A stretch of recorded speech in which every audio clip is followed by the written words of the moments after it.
que possamos então todos comemorarmos mais esse encontro, o encontro de número 110, né? O 110º encontro, com aquelas velhinhas, um bolinho bem espiritual e, com certeza, agradecer a espiritualidade que está conosco. Bom, gente, nós estamos então dando continuidade a um projeto que está dentro do nosso programa Espiritismo, Evangelho e Educação, onde nós estamos estudando alguns aspectos do livro Paulo e Estevão. Estamos exatamente trabalhando, apenas a título de situá-los, quem está chegando a primeira vez, no capítulo 10º da obra que foi psicografada por Chico Xavier, ditada por Emmanuel, sob a tutela de Paulo e Estevão, na década de 40, lá na Fazenda Modelo, em Pedro Leopoldo. No capítulo 10º, que é intitulado No Caminho de Damasco. Na última semana, nós trabalhamos aspectos que remontavam a delegação de responsabilidade ou a outorga que o Dr. Saulo de Tarso recebeu do Sinédrio para empreender uma perseguição aos cristãos que se encontravam na cidade de Damasco. Especificamente, no caso dele, ele queria encontrar Ananias, o cristão que que apresentou Jesus de uma forma tão importante, tão sutil e tão consoladora para Abigail, que era a alma de sua alma, sua noiva, que ele houvera abandonado face à descoberta de que Abigail era irmã do seu grande adversário Estevão. Então, para fazer a conexão com a última semana, quem quiser assistir o programa ou ouvi-lo, tanto o vídeo quanto o áudio se encontram na Rede Amigo Espírita e também nos sites, nos blogs da feac.org.br. Então, Saulo estava vivendo um momento de muitos conflitos durante a viagem. E nós detalhamos alguns pontos que Emmanuel revelou para nós destes conflitos. E nós vamos, então, retomar onde nós paramos, quando, muito distante, ainda se encontravam da paisagem de Damasco, esta que se apresentava com seus contornos, pomares espessos, cúpulas cinzentas, que se esboçavam ao longe. Bem montado, evidenciando o aprumo de um homem habituado aos prazeres do esporte, Saulo ia à frente em atitude dominadora. Em dado instante, continua a narrativa de Emmanuel. Todavia, quando mal despertara das angustiosas cogitações, sente-se envolvido por luzes diferentes, da tonalidade solar. Era quase meio-dia. Tem a impressão de ser o ar, de que o ar se fende como uma cortina sobre a pressão invisível e poderosa. Intimamente, considerara-se presa de inesperável vertigem. Após o esforço mental, persistente e doloroso, quer voltar-se, pedir o socorro dos companheiros, mas não os vê, apesar da possibilidade de suplicar auxílio. Jacob, Demétrio, socorram-me, grita desesperadamente. Mas a confusão dos sentidos lhe tira a noção de equilíbrio e tomba do animal ao desamparo, sobre a areia ardente. A visão, no entanto, parece dilatar-se ao infinito. Outra luz lhe banha os olhos deslumbrados. E no caminho, que a atmosfera rasgada lhe desvenda, vê surgir a figura de um homem de majestática beleza, dando-lhe a impressão de que descia do céu ao seu encontro. Sua túnica era feita de pontos luminosos. Os cabelos tocavam nos ombros. A Nazarena, os olhos magnéticos, emanados de simpatia e de amor, iluminando a fisionomia grave e terna, onde pairava uma divina tristeza. O doutor de Tarso contemplava-o com o espanto profundo. E foi quando, numa inflexão de voz inesquecível, o desconhecido se fez ouvir. Buscando o original do Evangelho de Lucas, ou melhor dizendo, do livro Atos dos Apóstolos, no capítulo 9, que foi redigido por Lucas, ele vai ouvir as palavras inesquecíveis: Saulo, Saulo, Saulo, por que me persegues? Queridos amigos, essa viagem no tempo, nos colocando, cavalgando ao lado do Dr. Saulo de Tarso, o sol a pino, meio-dia, a região desértica, o calor por si só, mas ao mesmo tempo uma chama ardia dentro dele. O conflito. Escolher entre o bem e o mal. O melhor caminho. Perpassar obstáculos, vencer as agrúrias, os espinhos, o charco, o lodo, preço da ilusão que nos visita no tempo e no espaço, o desejo de uma vida diferente, de ter paz, ter paz. Ele que fora preparado para falar da paz para os judeus, para apresentar Moisés, a lei, a justiça. Ele vivia uma guerra interior de uma expressão muito intensa, que muitas vezes nós carregamos dentro da gente para nos socializar.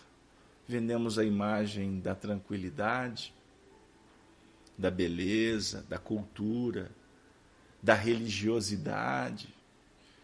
Nós, muitas vezes, batemos no peito e dizemos: somos espíritas, faço mediunidade, assistência, trabalho aqui, acolá, sou dirigente. Olha o que eu vou dizer: sou expositor espírita, viajo distâncias incomensuráveis, horas impossível de mensurar, uma vida inteira, e carrego comigo muitas dúvidas.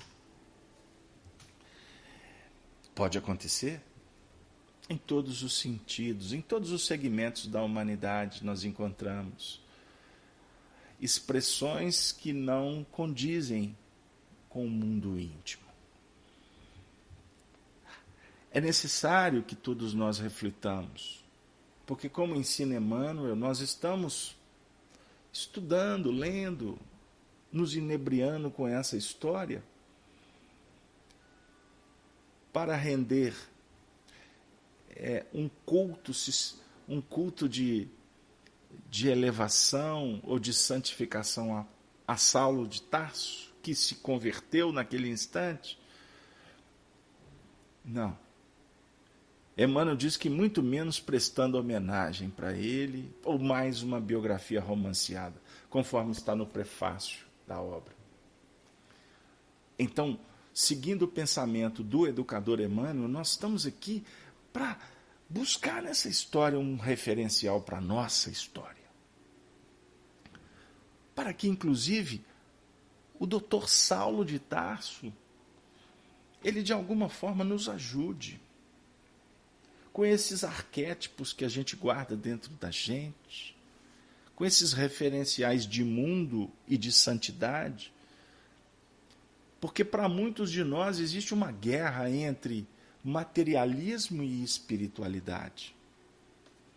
No meio espírita, muitas vezes, nós falamos assim, nós expressamos, escrevemos assim, e muitas vezes com belos discursos, textos transcendentes, livros fantásticos.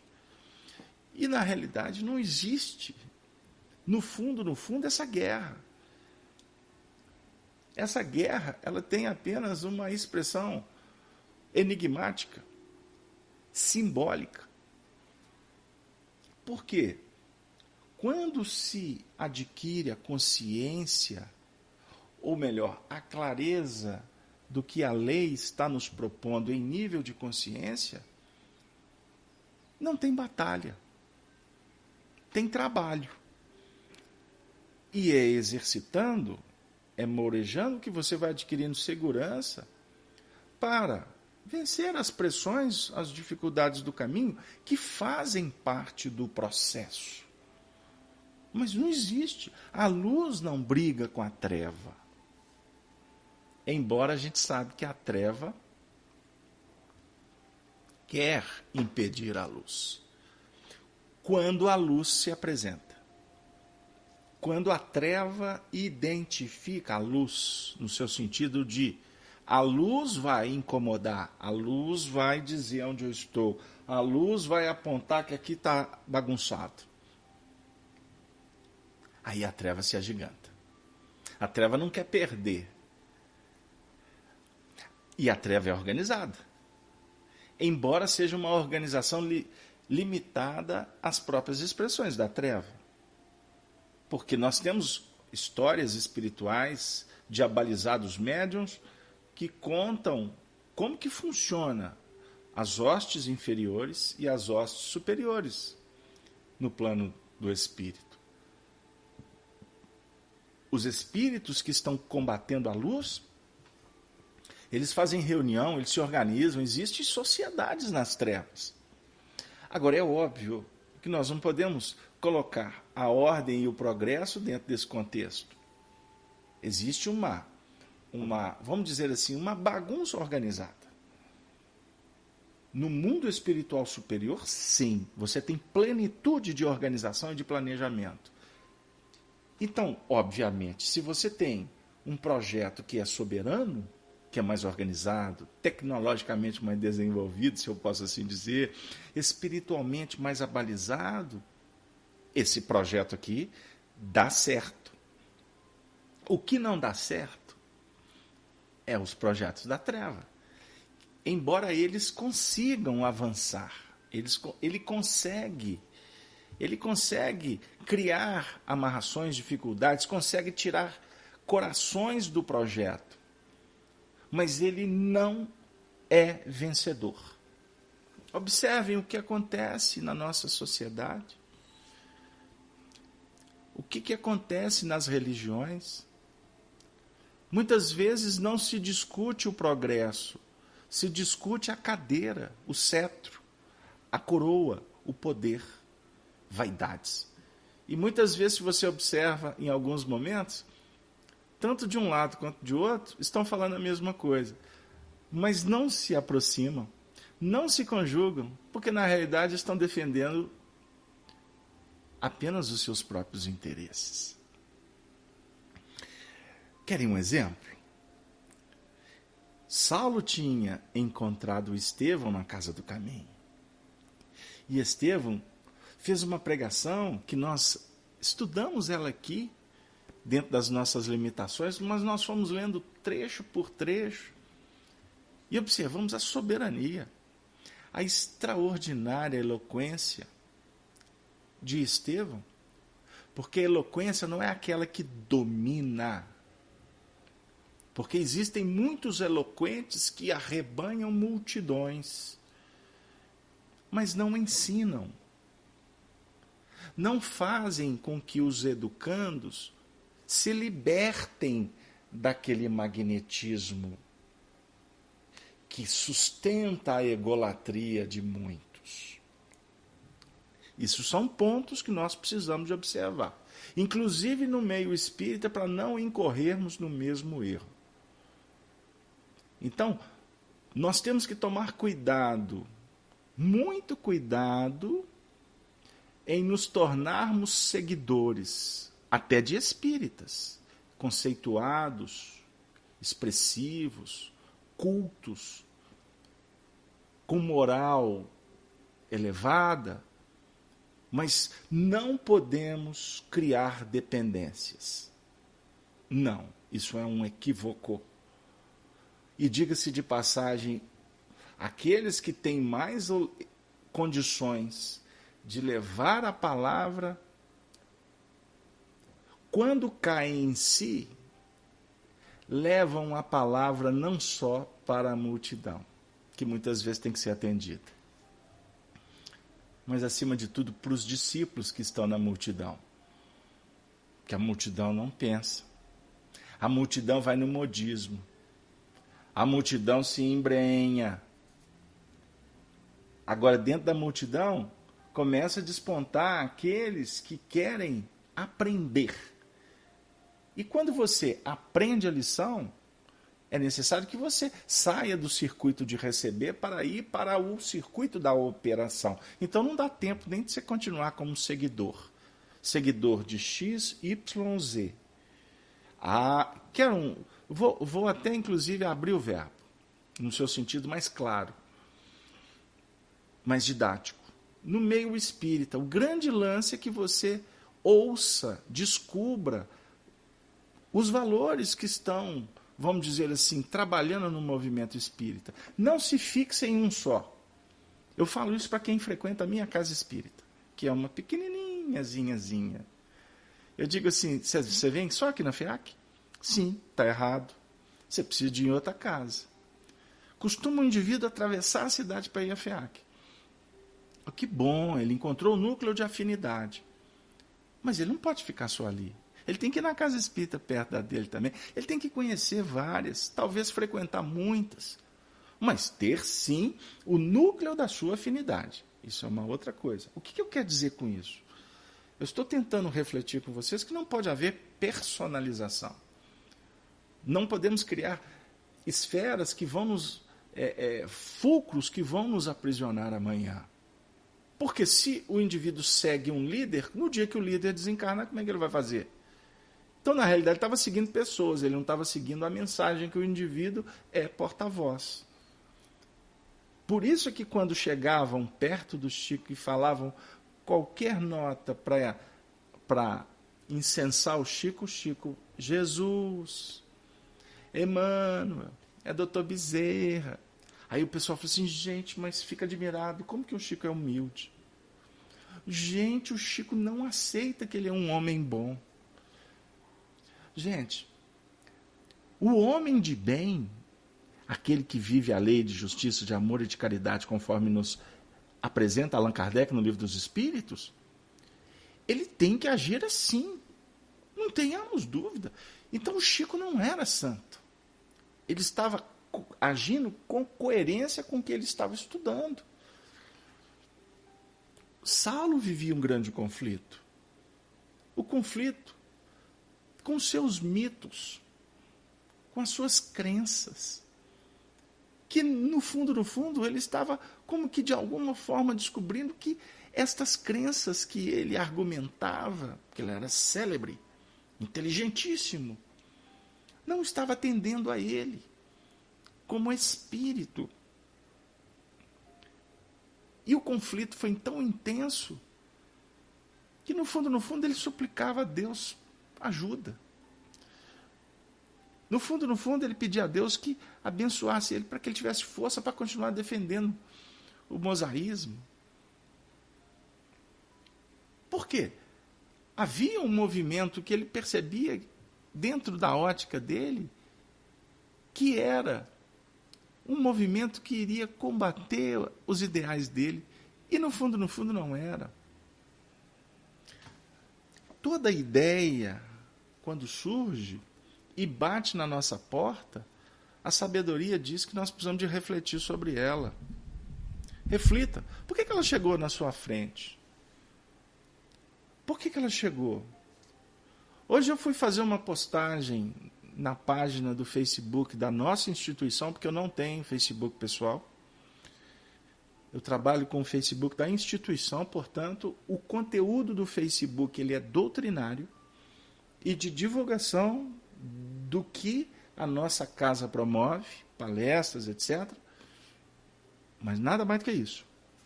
Mas como eu recebo postagens, chega de tudo. Então tem horas até que para selecionar você tem que correr o olho. Meu Deus, mas chega cada coisa que é uma luta para você não se vincular. Porque você começa a assistir para... Agora tá o Facebook com tanto vídeo, né, que você vai abrindo aquele monte de vídeo, começa a passar os vídeos sem que você fica no automático, né?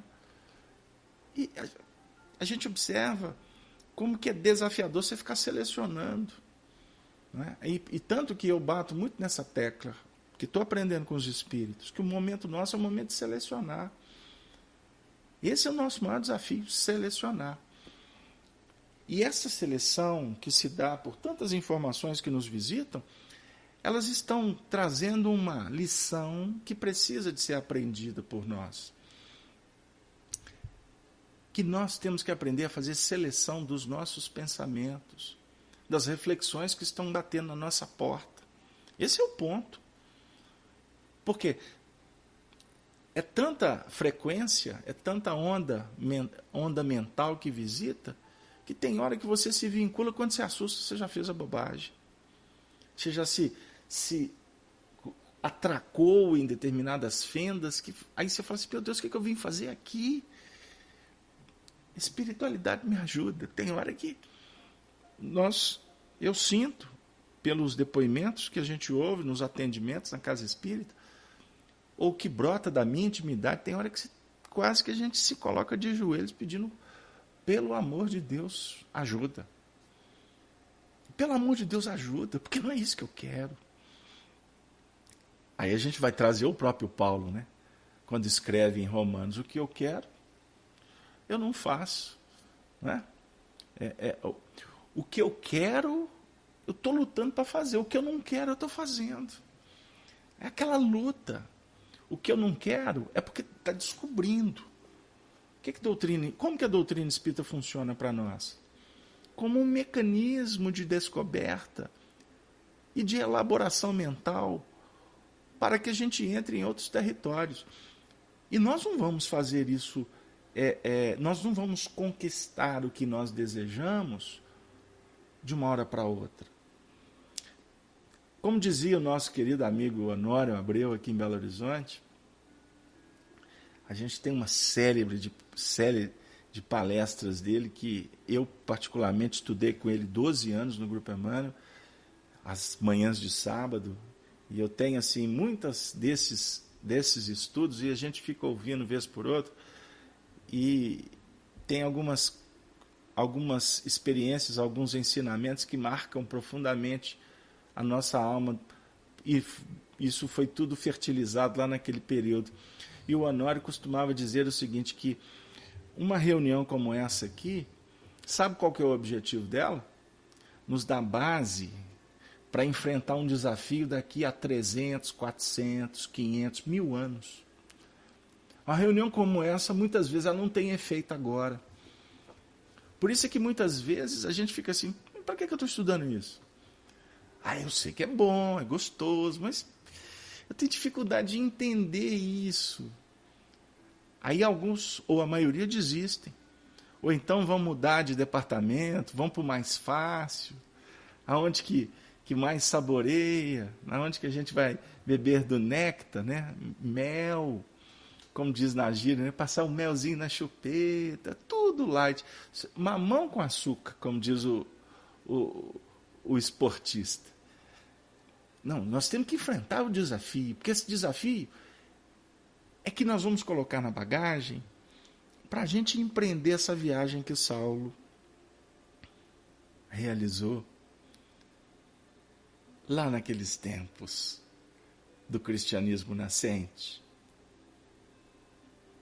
Mas se o Paulo estivesse conosco aqui, eu tenho para mim que o Paulo ia falar assim: não, Carlos Alberto, não, amigos da sala estudando Espiritismo.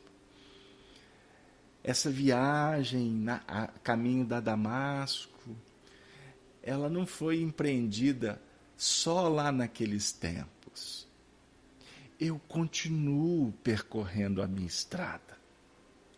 Eu continuo procurando mudar a minha intimidade.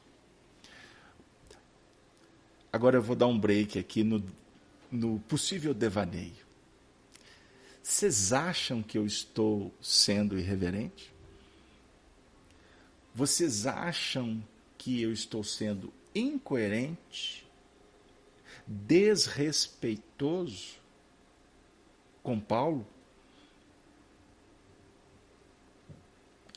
Se eu tiver, que a vida me ensine. Mas eu tenho para mim que não. Porque a doutrina e o evangelho, e eu vou dizer, a doutrina da vida que nos apresenta o Antigo Testamento, o Novo Testamento, o Apocalipse, Atos dos Apóstolos, as cartas escritas pelos apóstolos e a doutrina codificada por Allan Kardec, é um contexto só, é uma doutrina só. É uma só. Os homens é que criam departamentos. Ok? Então, se é uma doutrina só, não pode acontecer contradição, nem no início, nem no meio, nem no fim. Ontem eu estudei um texto na FIAC, eu disponibilizei aí na rede, o Zé vai aprovar aí em breve. Um estudo que nós fizemos ontem, que eu dei o título Uma Lágrima de Kardec. Um texto de Hilário Silva, que está no livro O Espírito da Verdade, psicografado pelo Chico e pelo Valdo. É a lição, se não me engano, de número 52. Que é aquela história que o moço achou o livro dos Espíritos, ele ia suicidar, e aí aquele contexto todo, e eu convido vocês a estudar essa lição, número 52. E quando eu estava preparando o material para a noite de ontem, aqui nos nossos preparativos, sempre manuseando a Bíblia do meu coração, que é a tradução da imprensa bíblica. Isso eu aprendi com a Nori, que é uma das melhores. Do João Ferreira, não é a Sociedade Bíblica, é a imprensa bíblica, que é difícil você achar. Eu fico querendo encontrar, até porque a minha, coitadinha, ela está ficando velhinha igual eu. Mas o que acontece? Preparando o material, eu abri por acaso, dei uma lida nos provérbios, nos salmos, e depois fui manuseando, caí. Cheguei lá, no último profeta, que foi Malaquias. E eu gostaria de fazer essa dica, dar essa dica como estudo. No capítulo 4 da descrição do profeta Malaquias, ele vai falar da doutrina espírita nos 3 últimos versículos. Mas ele vai se referir, aqui no texto, ele se refere a Elias, o profeta. Elias. Aí ele vai falar do dia do Senhor, no dia dos testemunhos do Senhor, que Elias vem preparar o ambiente. E a gente sabe que Elias reencarnou como João Batista. E por revelação de Chico Xavier, a Arnaldo Rocha e alguns companheiros da intimidade da época de Pedro Leopoldo, porque isso não era assunto que se conversava, porque o povo tinha dificuldade de entender muitas coisas. E esses assuntos aqui são delicados. E eles, João Batista, é o próprio Allan Kardec. E nós temos na doutrina espírita vários textos enigmáticos que hoje eu, que tenho esta revelação, leio os textos com muita clareza. E o povo viaja em algumas maioneses aí, e você observa que não tem coerência nem na linha mental de um espírito para o outro. E quanto mais de um contexto que a espiritualidade está propondo, que significa despersonalizar. Nós estamos... Espiritualizar é despersonalizar. Então nós vamos chegando num ponto que as nossas encarnações pregressas, elas vão perder o sentido. Porque o que vale é a essência. Então, discutir se sexo dos anjos, se fulano foi Beltrano, não acrescenta realmente nada. A não ser quando você busca reflexos, pontos que favoreçam um estudo doutrinário. Como eu, graças a Deus, venho fazendo já desde o ano de 2002, quando o Chico desencarnou, que eu tive a oportunidade de conhecer Arnaldo Rocha e convivia com Honório Abreu de muito tempo antes, e com isso nós fizemos um estudo aprofundado sobre psiquismos de vários espíritos, dentre eles o próprio Chico. E a gente foi vendo as coerências das revelações, e algumas delas até com notas em tese incoerentes, mas que no fundo a gente encontrava as amarrações. Eu fiz um estudo de doutrina espírita a partir dessas revelações, que me trouxeram muitos fundamentos. Para quê? Chegar hoje em público e ficar falando que o Chico teve a encarnação no Egito, na Espanha. Não. Por mais que eu saiba. Não. Me convidam para trazer esses depoimentos, eu escorrego igual o Chico escorregava. Não que eu queira me comparar ao Chico, entendam bem, mas é a tática mineira de escorregar igual quiabo. Porque para que nós vamos ficar discutindo discutindo isso? Nós precisamos de entender como é que funciona o campo mental. Como é que é a desenvoltura do psiquismo, para que você, na hora de tomar a decisão, de ter vindo aqui para a sala, para estudar espiritismo, para ir para a sua casa espírita, para ao invés de ficar disputando a eleição, disputar quem sabe mais, você pôr a mão na massa, meu amigo, e viver com Jesus, principalmente junto daqueles que estão sofrendo muito e precisando de uma mão estendida, de alguém que tenha fé, que passe segurança, que seja educador, que faça diferente. Porque muitas vezes nós vamos para o centro espírita como práticas sociais. Eu frequento a reunião mediúnica. A reunião, qualquer coisa que projeta, que convida, que estimula o indivíduo a sair da reunião para melhorar, ele não quer. Ele quer o fenômeno. Eu sou da evangelização. Enfim, eu não vou entrar no mérito, porque o nosso foco aqui é outro. Mas as incoerências que existem dentro do próprio movimento espírita, desde as direções das federativas até aquele cargo mais simples, ou o encargo mais simples que existe naquele centro do chão batido, que, diga-se de passagem, é uma das minhas preferências.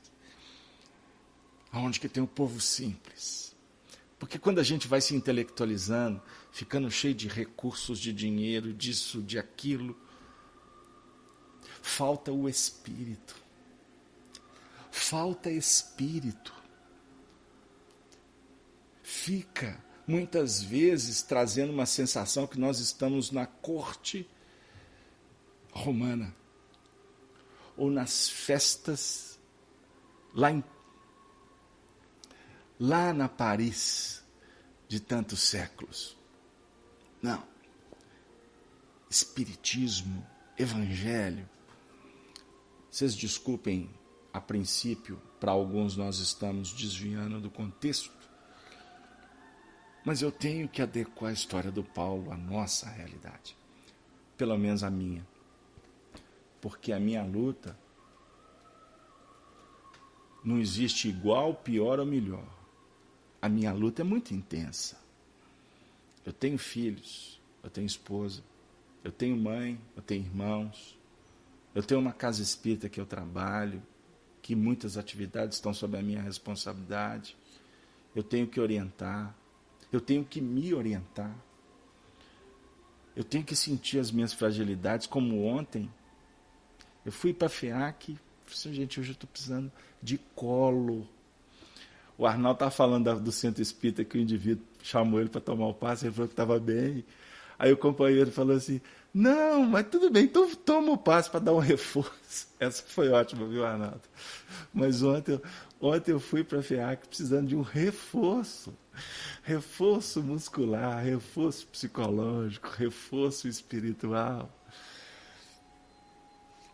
A minha luta é a mesma sua, meu amigo. Você tem um pai para cuidar, uma mãe.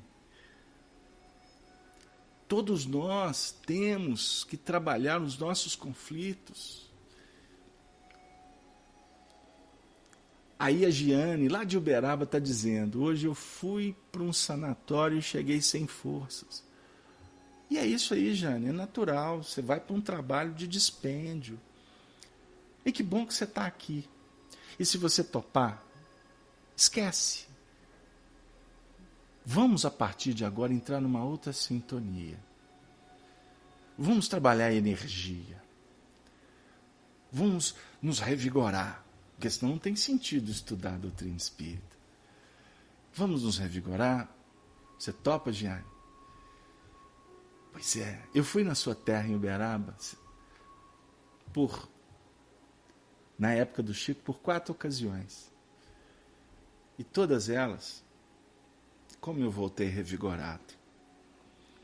Porque o Chico me abençoou? Não. Não foi não.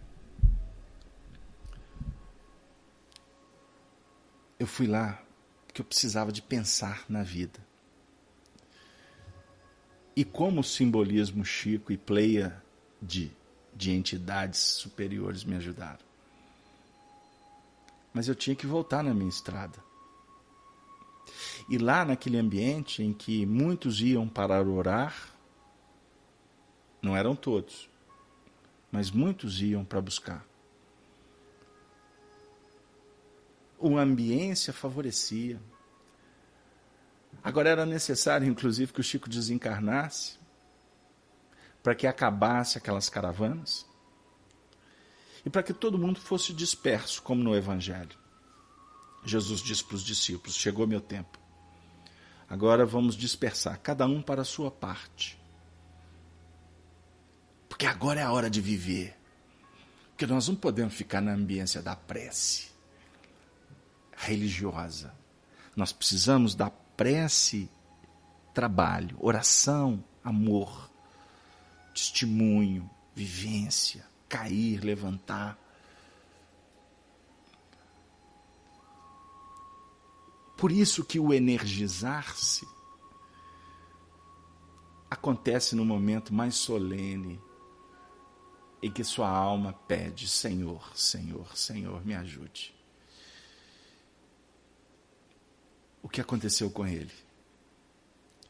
Ele entrou numa fenda espiritual de expressões sem expressões de profunda sensibilidade. O Emmanuel Augusto, de João Pessoa, está dizendo assim no chat, Carlos, a prece não chega a Jesus sem o toque do nosso foro íntimo. É isso aí, meu amigo. Por isso que esse momento nosso aqui é de trabalhar em foro de imortalidade, que é o foro íntimo. E as luzes que o Paulo começou a ver, ele começou a perceber que eram luzes diferentes da luz solar. E ele perdeu a visão. Ele não enxergava os dois servos que ele contratou para viajar com ele. Ele não enxergava. Mas como diz Emmanuel, mas ele não perdeu a condição de pedir ajuda. Ele gritou o nome dos dois. Aí você pode ler, olha para vocês verem, como é que a gente costuma ler e não ler. A confusão dos sentidos lhe tira a noção do equilíbrio e lhe tomba do animal. A visão, no entanto, parece dilatar-se ao infinito. Parece. Aí a gente fica muitas vezes aqui analisando como se fosse um fenômeno físico. A visão foi para o infinito. Outra luz lhe banha os olhos deslumbrados e no caminho, que a atmosfera rasgada lhe desvenda. Vê surgir a figura de um homem de majestática beleza. Abriu o mundo espiritual superior para ele. Pela busca dele. Ele não estava buscando Jesus, ele estava buscando a luz. Ele estava desesperado no conflito dele. Por isso é que é necessário que a gente analise com cuidado. Então Jesus desceu, foi lá, ô Saulo, o que você está fazendo, Saulo? Não. A misericórdia divina atendeu à busca do indivíduo que projetou o campo mental para as esferas maiores. Ele está pedindo. Se não tivesse, naquele instante, um merecimento do pedido, porque a misericórdia sempre está pronta para atender. Pedi e obtereis. Agora, o grande movimento é o buscar. Porque o pedido, ele estabelece uma expansão do campo mental. Agora, a busca, ela tem a ver com a escolha que você estabelece. E quando você estabelece essa escolha, aí você tem que bater. Então, é pedir, buscar e bater. Mas tudo isso, então, tem a ver com a renovação mental que você está acionando, propondo, lutando, fazendo acontecer. Eu escutei uma companheira ontem dizendo assim, fazendo um estudo do Evangelho segundo o Espiritismo. Eu achei tão bonitinho. Ela falando assim, pois é, porque Deus é bondoso demais. Deus não esquece da gente. Tem hora que a gente está esquecido dele, aí Deus vem e nos chama. Eu sou espírita e acredito que tudo depende da gente. Mas Deus tem hora que não espera a gente, não. Eu achei tão bonitinho, eu achei assim tão especial, eu achei assim tão carinhoso. E foi assim tão espontâneo a fé dela, que eu pensei comigo, no que ela tem razão? E fiquei refletindo. E ela está certa. Se a gente é cartesiano, você vai falar assim, não. E no meio espírita a gente encontra um grupo aí de intelectuais que dão banho de argumentação. Aí se pautam. Kardec falou aqui, Emmanuel falou... Não, tem uns que... Kardec falou aqui, o Emmanuel está falando... Não, nosso negócio é só Kardec. Aí outros... Não, o Emmanuel está falando aqui, Kardec está falando... Não, nosso negócio é só Emmanuel. Aí fica uma confusão. Está tudo dentro de tudo. Isso é um princípio hermético. Isso é lá do Egito Antigo que todos eles estudaram por lá, diga-se de passagem. Bom, voltando. O que é importante a gente entender? Que a busca, ela tem que partir do espírito, porque você foi criado simples e ignorante. Lá o PI, o princípio inteligente, ou a mônada, Eu não vou entrar no mérito, mas quando você é criado, que você é lançado na treva, você vai ter que trabalhar a dualidade para vencer a treva. Começa ali a busca. Só que não é uma busca consciente, é uma busca instintiva, se eu posso assim dizer, porque o instinto está no animal. É difícil até escolher termos que vão se ajustarem. Mas está, vamos dizer assim, inato no ser. Buscar perfeição. Então, a evolução, a necessidade de evoluir, ela faz parte do psiquismo nosso. Então, quando você fecha as portas, a providência espera, você não tem a dúvida. Aí, quando a gente volta os nossos olhos para a história de Saulo de Tarso, que estava perseguindo os cristãos, a nossa mente, o nosso coração partidário e emocional, ainda mais que somos cristãos, você não mexe com a minha religião não, tá? Eu sou espiritóloga. Como é que é, Casalberto? Espiritóloga. É a mistura de espírita com católica. Esse é o povo que brinca, né? Ou o pessoal faz umas misturas aí que a gente mais de rir nas brincadeiras, né? Enfim.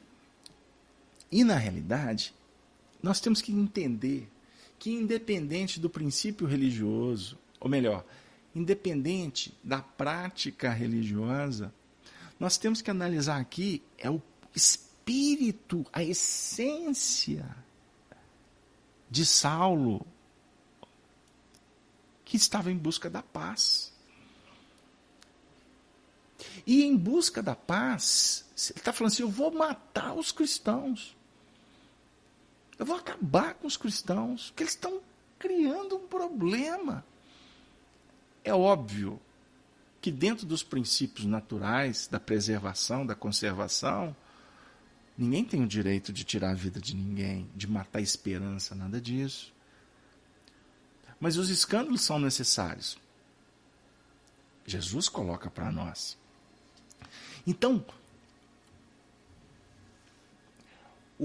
a força que ele usou para defender Moisés se transformou depois na mesma força, porém com um foco diferente para defender Jesus. Então, naquele momento, o anseio era amor, paz e luz. E ele estava sol a pino e numa viagem extremamente trevosa. Porque o conflito é treva. Mas, para o religioso que vê a treva, nós temos também o benfeitor que está vendo ali a possibilidade da luz se fazer. E como aconteceu? O acontecimento histórico, a visão, a descrição que Emmanuel faz de Jesus, a figura de um homem de majestática beleza, ela tem um valor extraordinário. Aí a gente fica assim, como é que era então Jesus? Ele tinha olho azul, verde, o cabelo era assim. Aí nós estamos aqui na letra. Nós estamos na letra, gente. E na realidade o Emmanuel, ele não está se referindo apenas à personalidade física, ou à manifestação física, o corpo físico de Jesus. Olha, se vocês me permitem, e não falem que eu vou viajar na maionese. Mas observe, olha que interessante, a figura de um homem de majestática beleza. Aí a gente está assim, qual que é o referencial? Lá de Hollywood? É um astro do cinema? Não, ele está falando de beleza moral. Dando-lhe a impressão de que descia do céu ao seu encontro. Dando a impressão que descia do céu. A definir que a revelação, ela chega para nós via o departamento superior da nossa mente. A intuição, a visão profunda do diencéfalo, ela tem a representação dessa vinculação com o coronário e, ao mesmo tempo, nos remete à casa das noções superiores, ao templo, a Jerusalém, a cidade santa, ao perfeito, ao divino, ao harmônico, ao pleno, à justiça, enfim. Tudo isso simbolicamente para dizer o seguinte: nós não podemos ficar presos olhando para baixo, olhando para a terra, Carlos Alberto. Tudo bem, pode ser, mas nós queremos falar o seguinte: nós não podemos ficar enrolados, fechados num circuito que caracteriza o nosso egocentrismo. Então, quando você está olhando para baixo, eu costumo usar esse simbolismo. Você está olhando para baixo, a sua cabeça pendendo, se você soltar ela, a tendência é a gente olhar, até para ficar olhando para o próprio umbigo, né? Simbolicamente, o que eu quero dizer. Dá aquela ideia do circuito fechado. O olhar para o alto é trabalhar numa outra laçada. A laçada que nos projeta para sair desse escalonamento, dessa linha que está se enovelando. Mas para que você incorpore, para que você aproprie, para que você apreenda o que está vindo alto, você tem que fazer um movimento contrário. Parece contradição, mas não é. É a evolução setenária que André Luiz apresenta para nós num estudo evangélico muito interessante. Mas André Luiz está falando de conhecimentos profundos do esoterismo, lá do Egito Antigo. Esoterismo com S, tá? De exo.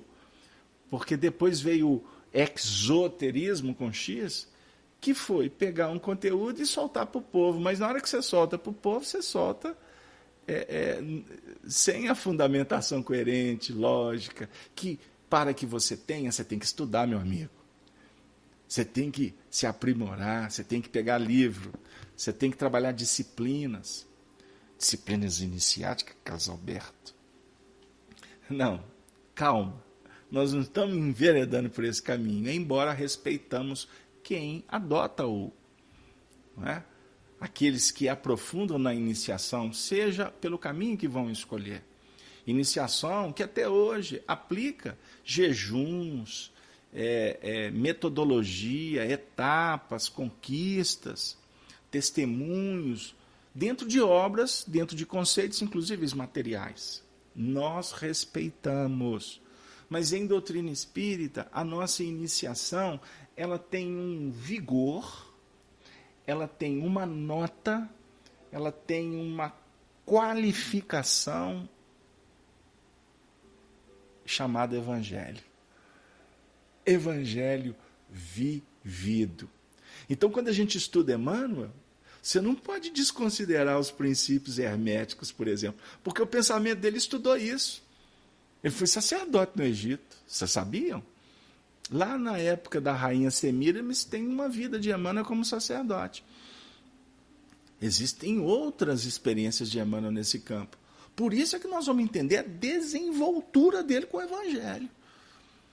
Ah, Carlos Alberto, então eu tenho que estudar esoterismo? Ninguém falou isso, meu amigo. Mas você pode perfeitamente começar a fazer associações. Porque, diga-se de passagem, espiritismo a gente aprende, não é no que está escrito na letra. Você aprende espiritismo com o que está por trás da letra. Como a Nadir está falando, está tudo ligado ao todo. Esta é uma linguagem hermética. Viu, querida? É o todo.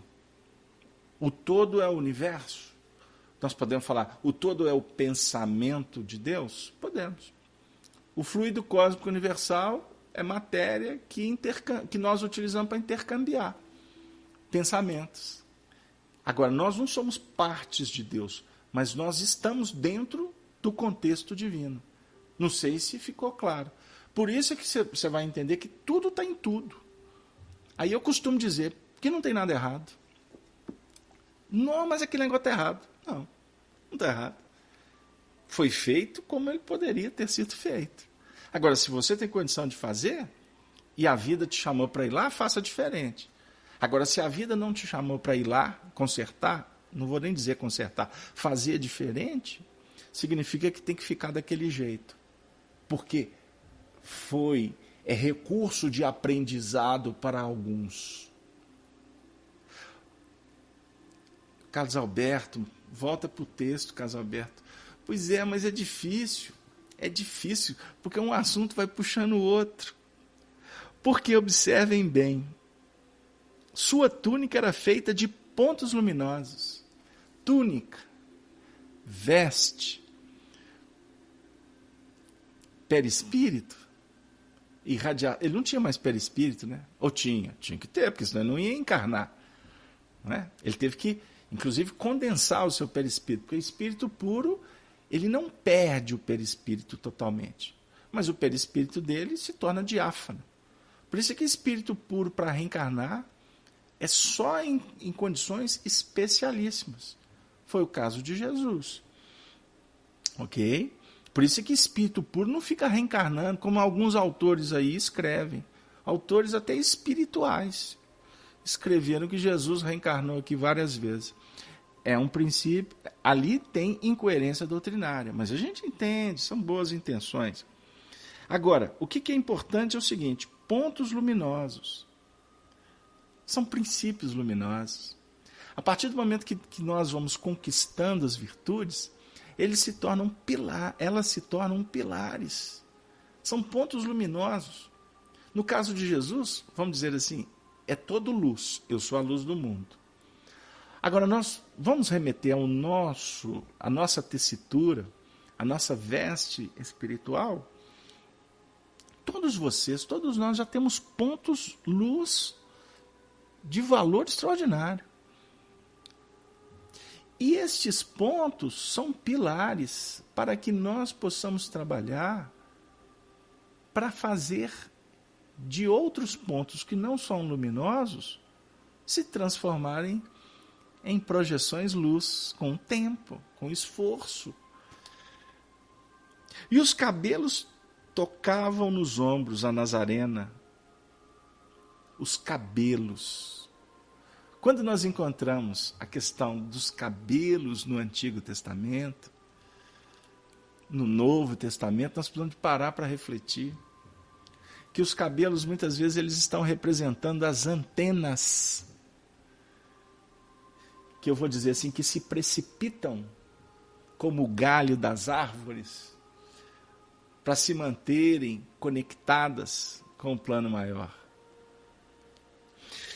E é muito interessante porque os cabelos que estão na região do centro coronário descem a Nazarena, dando aquela ideia de um ajuste do alto com a terra. Por isso que Jesus foi chamado o Nazareno.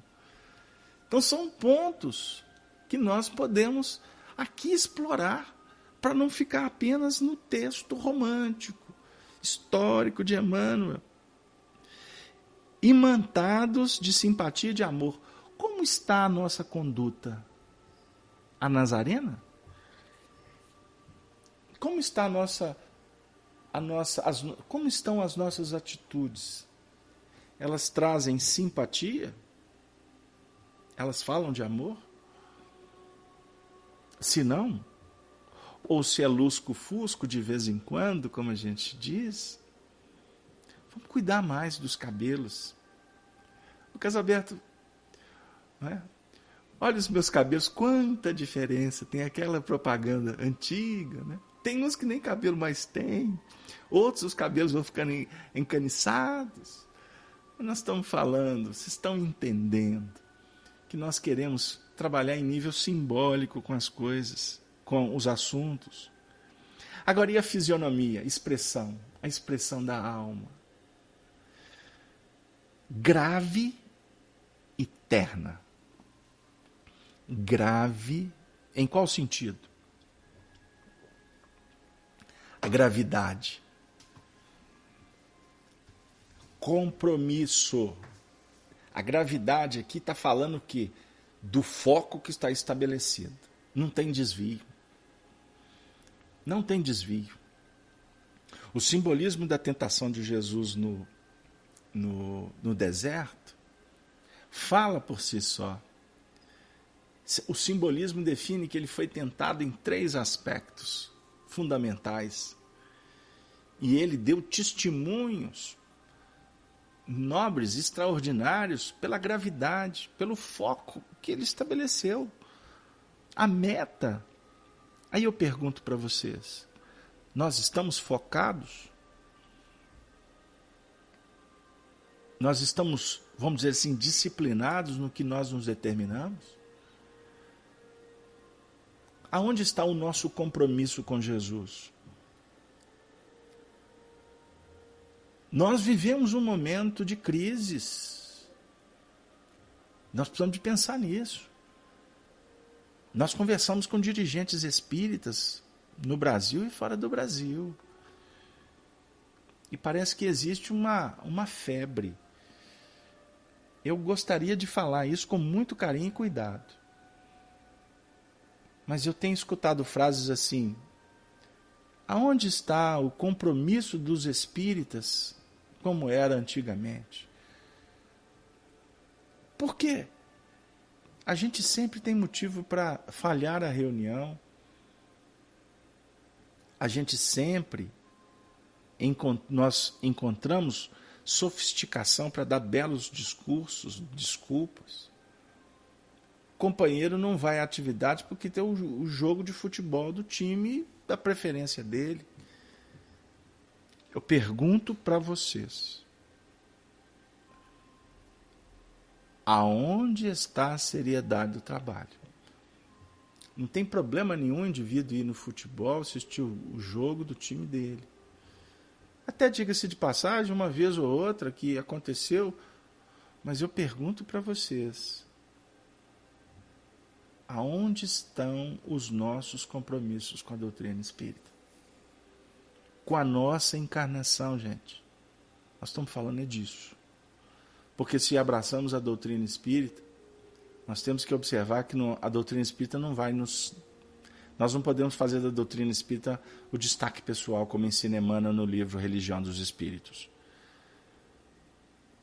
Mas nós temos que dignificar a doutrina espírita com o compromisso que nós assumimos.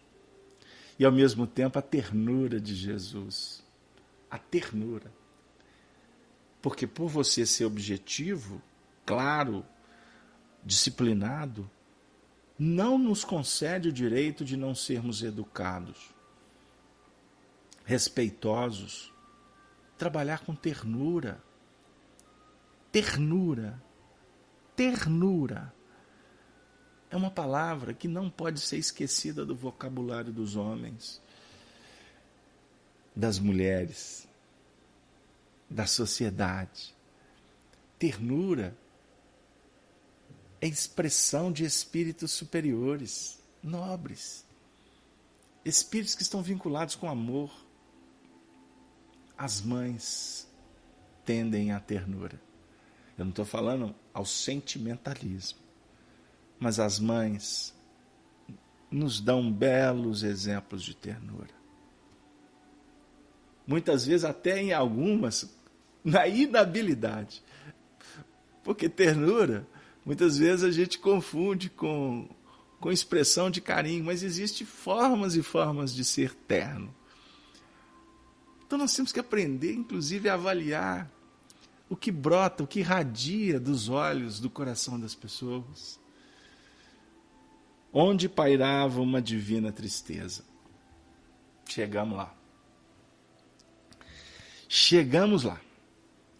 Por que pairava no semblante de Jesus uma divina tristeza? Por que, Jorge? Arnaldo, Cláudia, você, amigo da Rádio Brasil Espírita, que está em sua casa, nesse momento, deitado, descansando, com a luz apagada, lá no quarto, já fez a janta dos meninos, já participou do dever, já conversou com o marido, já fez o evangelho no lar hoje, trabalhou o dia inteiro, está com o pé inchado, está precisando pôr o pé para cima. Você que está aí, ouvindo ou assistindo do seu tablet, os caminhoneiros que gravam os áudios e nos contam que ouvem viajando pelas estradas do Brasil, você que está aí, agora nos ouvindo, agora, vamos prestar atenção. Por que Jesus, ou das expressões de Jesus, pairava uma divina tristeza? Divina tristeza.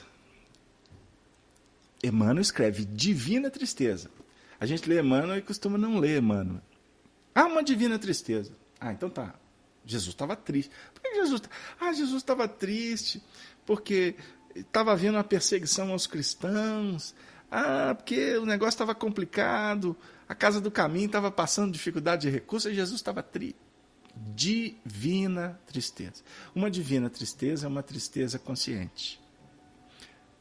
É um entendimento de uma situação.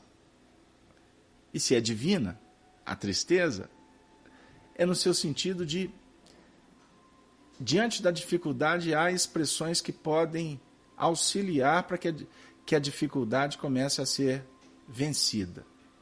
Mas eu vou trazer um ingrediente aqui que me ocorreu aqui agora. Existe uma página que foi psicografada por Chico Xavier. Eu estou até procurando a minha estante aqui agora, mas eu acho que está no armário. O livro é intitulado A Vida Escreve. É isso mesmo, A Vida Escreve. E essa página, ela foi ditada pelo espírito Hilário Silva. E Hilário Silva vai contar uma história que remete ao final do século XIX, início do século XX aqui no Brasil, aqui em Minas Gerais, na região do Triângulo Mineiro, especificamente na cidade de Sacramento. Hilário Silva vai contar um desdobramento mediúnico que viveu o apóstolo do Espiritismo naqueles tempos, Eurípides Barçanufo. Não percam, leiam essa página antes de dormir. O que aconteceu? Eurípides nunca contou que viveu esse desdobramento. Tamanha a sua humildade. Tamanha a sua humildade. As primeiras reuniões mediúnicas que ele participou com pessoas do campo, pessoas simples, mas em reuniões mediúnicas de expressão assim extraordinária de espiritualidade. Ele recebia comunicações de Maria Santíssima, de Bezerra de Menezes, ou melhor, desculpem, cometi uma falha. Ele recebia comunicação de Agostinho, Santo Agostinho. Ele recebia comunicações assim de espíritos de altas expressões no que remonta às suas posições espirituais no mundo maior. E ele jamais saiu por aí no microfone falando para a multidão que isso acontecia com ele. Essa história, como foi? Hilário, através de Chico, Eurípides no mundo espiritual, ele teve acesso aos registros da história do plano espiritual, como define Emmanuel, as tradições do mundo espiritual. Porque os feitos benditos estão registrados nas bibliotecas do astral. Não é? Basta acessar, basta ter merecimento e buscar que achas. Eurípides foi se sentindo envolvido por luzes, um envolvimento, e ele começou a se sentir sendo arrebatado, ele foi ascendendo, ele foi entrando em esferas extremamente elevadas, que foi sentindo um bem-estar, uma coisa assim intraduzível. Até que ele se viu numa região espiritual. E quando ele percebeu, ele estava de joelhos. E de joelhos, sensibilizado, com muita emoção, mas sem saber o motivo. Eis que ele vê adiante Jesus. E a narrativa é belíssima, porque ele vai identificando gradativamente, pelas expressões, pela nobreza, pela beleza, pela luz. Aí eis que ele começa a se intercambiar com o campo mental de Jesus. E à medida em que ele indaga, ele começou a perceber que Jesus foi respondendo na sua intimidade.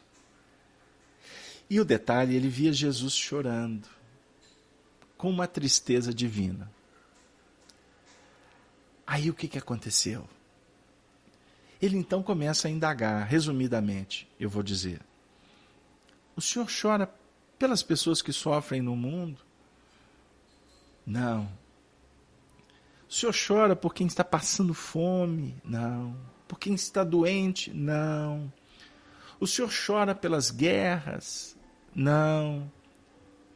Por que o senhor está chorando, Senhor Jesus? Eu choro por aqueles que conhecem o meu evangelho e não praticam.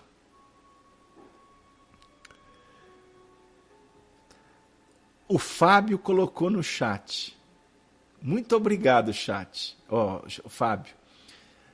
Ele colocou o texto e eu vou ler para vocês, porque eu estou buscando a memória. Não, meu filho. Não sofro pelos descrentes aos quais devemos amor. Choro por todos os que conhecem o Evangelho, mas não o praticam. A lágrima dele é nesse sentido. A lágrima dele é nesse sentido. Chora por aqueles que conhecem o Evangelho e não vivem. Ele estava chorando, ele estava com tristeza diante de Saulo, porque Saulo conhecia. Saulo era doutor da lei mosaica, mas Casalberto ele não conhecia Jesus. Mas a lei mosaica está impregnada de evangelho.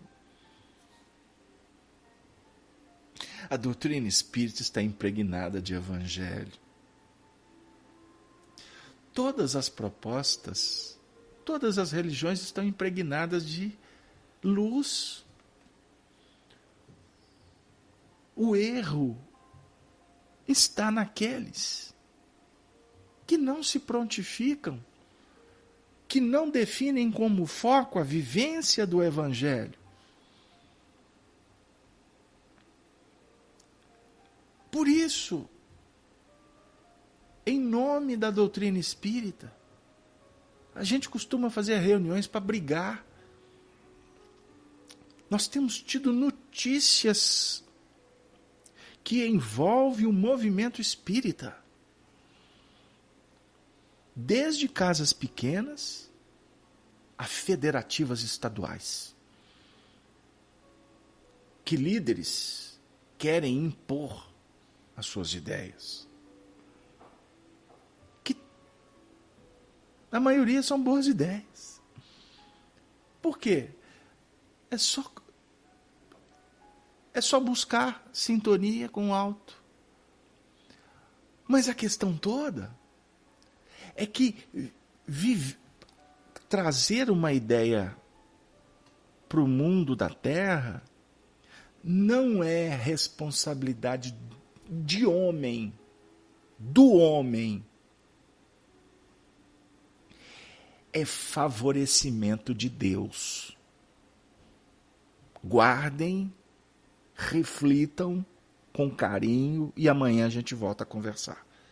Porque eu não estou fechando questão. Mas reflitamos. Porque se fosse responsabilidade do homem, de indivíduo, o Senhor seria contraditório na proposta do Evangelho. A proposta do alto, ela tem que ser favorecida pelo alto. Quando uma ideia boa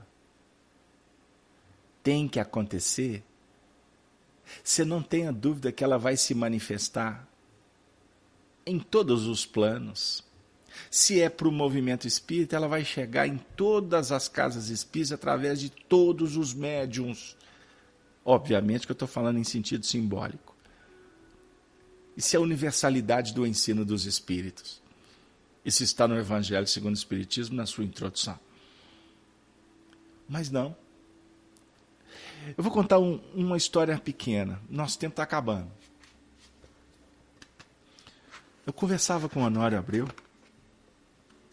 Ele estava me contando a história da evangelização infantil no Brasil, que começou lá na década de 50, 60, com muitos expoentes. E ele acompanhou o desenvolvimento da fundação da Escola de Evangelização no Brasil. Ele viajou o Brasil inteiro falando de evangelização infantil na década de 60. Só que muitas das ideias que foram capitaneadas naquela época por abalizados, por avatares, por expoentes, por bandeirantes, seja a denominação que encaixe melhor, elas só foram aplicadas no espaço de 50 anos.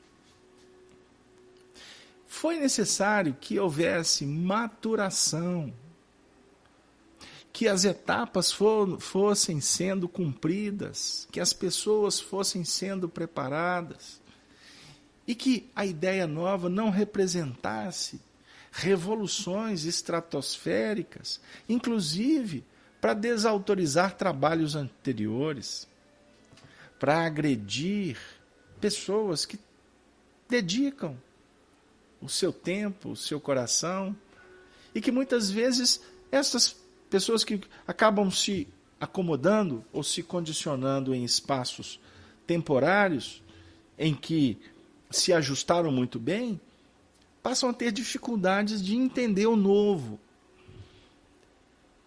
E com isso, a espiritualidade foi trabalhando, até que na década de 70, com participação de tantos expoentes, os espíritos, e falar da evangelização infantil, não temos como não citar o Hoje Espírito, de Cecília Rocha, que foi uma grande bandeirante da área da evangelização infantil, e ela e mais um cortejo, um grupo muito grande, como aqui na União Espírita Mineira, a família Abreu e tantos outros, em cada região, em cada centro, pessoas assim que contribuíram e foram passando bastão, pai para filho, o filho que ficou velho passou para o jovem da juventude, e foi.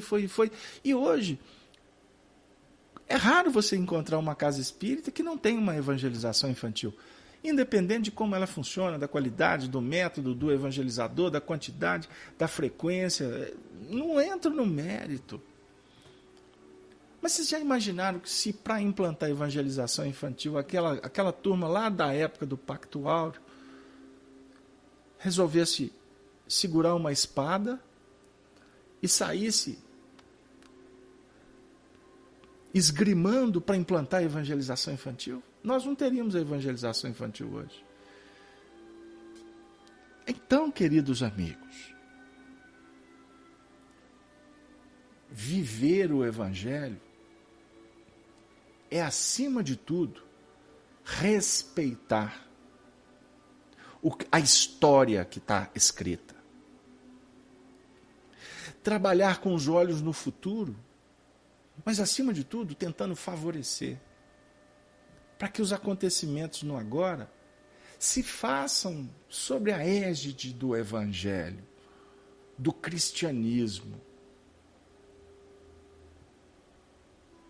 não repitamos mais o que nós fizemos em muitos momentos da história.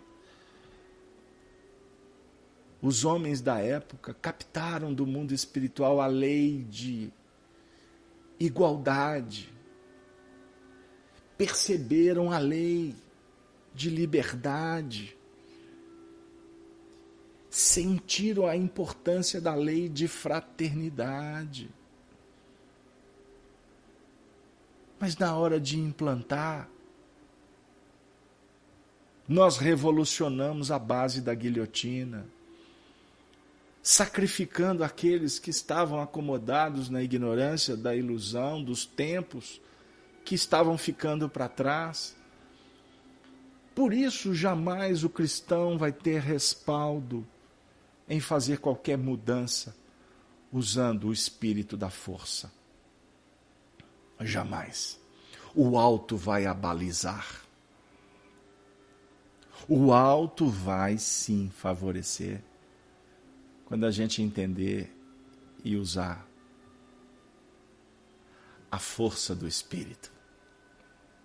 A força do Espírito é amor.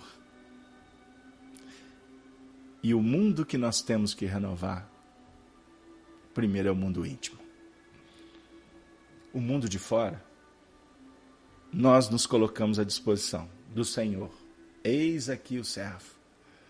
Mas cumpra-se em mim conforme os teus desígnios. E não permita, Jesus, que eu novamente caia na egolatria, na presunção. Maria Dolores encerra nossa noite dizendo: oração íntima, do livro Antologia da Espiritualidade. Senhor, tu que me destes paz e consolo à vida, não me des condição para espalhar na vida a sombra da discórdia ou estender na estrada as pedras da aflição. Tu que acendestes em mim a luz do entendimento, na fé com que me alteias, não consintas, Jesus, que eu suprima a esperança das estradas alheias. Tu que me concedestes o verbo edificante, que nos induz à prática do bem, nunca me deixes formular palavra capaz de condenar ou de ferir alguém. Tu que me desvendaste o sublime valor da provação, que a lei de causa e efeito determina, não me faças entregue à queixa e ao desencanto, em que eu possa esquecer a justiça divina. Tu que me conferistes o privilégio e a bênção do serviço, como ensejo celeste e dom perfeito, não permitas que eu viva sem trabalho, desfrutando o descanso sem proveito. Naquilo que eu deseje e naquilo que eu sinta, pense, diga ou faça, contrariamente à eterna lei do amor. Em tudo quanto eu queira, sem que o queiras, não me aproves, Senhor. Senhor, não me aproves, se eu estiver contrariamente à eterna lei do amor. Que o amor, as bênçãos, a luz, a saúde, a harmonia, o equilíbrio, a alegria, a fraternidade, o cristianismo se estabeleça em definitivo em nossos corações e nos lares que nos acolhem, que eles se transformem não mais no cadinho das disputas, mas acima de tudo na manjedoura que recolhe as bênçãos da excelsa paz. Que Maria Santíssima, a veleira dos nossos corações, possa, nesse momento, distribuir as rosas da esperança, da fé, que possamos todos nós, juntos, dando as mãos, segurarmos na haste, nos espinhos, para que, conjugando esforço e ternura, construamos um mundo de muita ternura, de muita candura, de muita brandura. Ave, ave, ave Cristo. Nos despedindo, pedindo a Deus que nos conceda a oportunidade de continuar realizando o programa Espiritismo, Evangelho e Educação. Um beijo em seu coração, dos amigos devedores e gratos dessas terras das Minas Gerais. Até breve.